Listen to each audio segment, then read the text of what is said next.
Hey everyone, it's another culture misappropriation day here in America, or as we like to call it, Cinco de Mayo. To celebrate this, we knew that we had to grab onto some culture and slander the crap out of it. Why? America.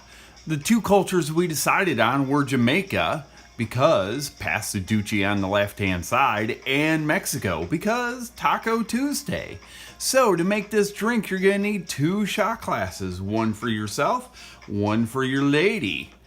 Now, let's get to the booze. First, we have some Jamaican rum raisin rum cream. You're going to need half a shot glass of that. For yourself, half a shot glass for your lady. To finish that off, you're going to need some Patron Cafe. This is a nice fine coffee liqueur. You're going to need half a shot glass of that for your lady. Half a shot glass for yourself. There you go. Happy cultural slandering.